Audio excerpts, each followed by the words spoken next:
Part 1. The Forgotten Island. The storm had come out of nowhere, a furious tempest that had swallowed the small fishing boat whole. Captain Henry Crawford and his crew had been tossed about like rag dolls in the maelstrom, their vessel ripped apart by the angry sea.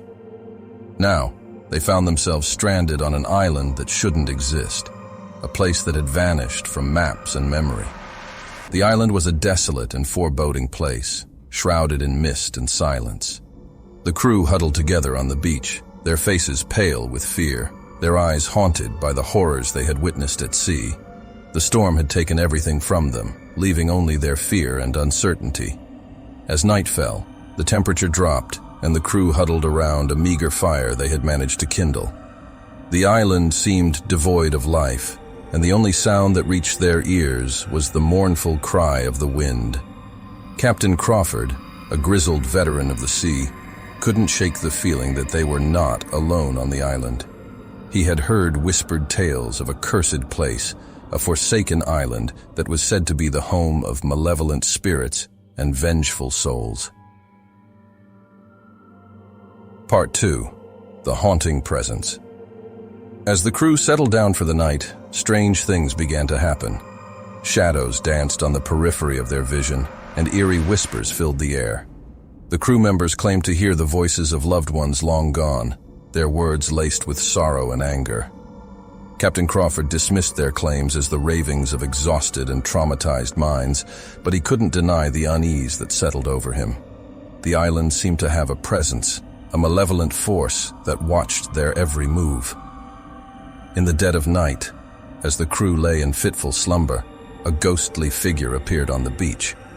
It was the apparition of a woman, her long hair flowing in the wind, her eyes filled with sorrow.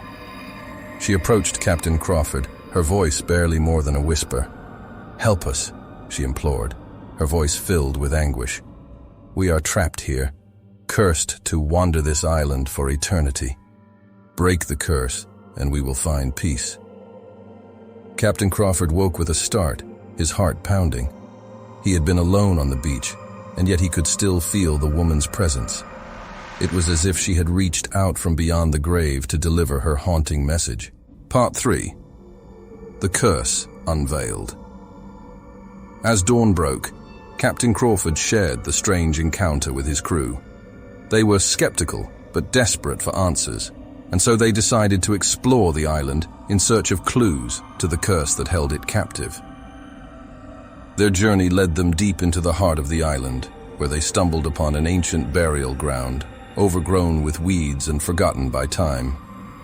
It was there that they found an inscribed stone tablet, covered in symbols and runes.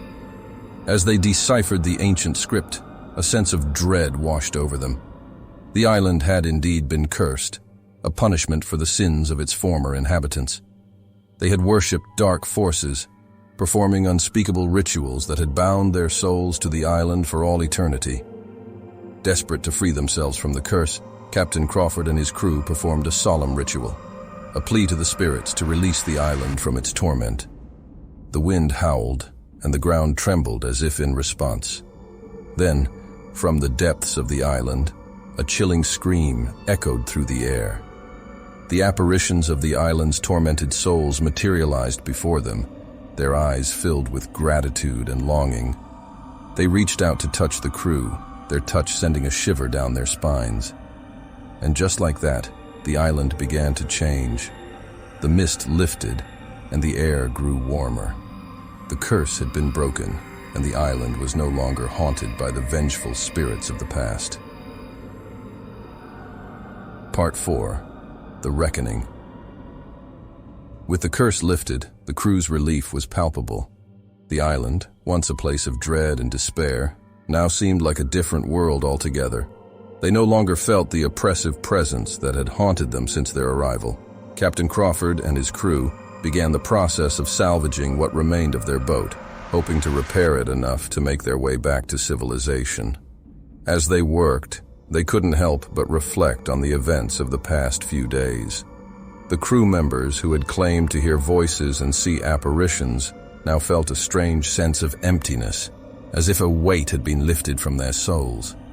They were grateful for their deliverance from the curse, but haunted by the memories of their ordeal. As they prepared to leave the island, Captain Crawford couldn't help but glance back at the place that had been both a nightmare and a source of redemption.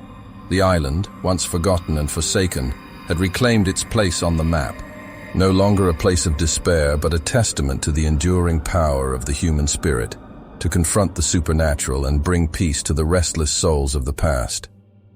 As the boat pulled away from the shore, the crew members watched the island recede into the distance. They knew that they would never forget their harrowing experience, a tale of curses, redemption, and the inexplicable mysteries of the sea. Please subscribe, or I will haunt you down in your dreams.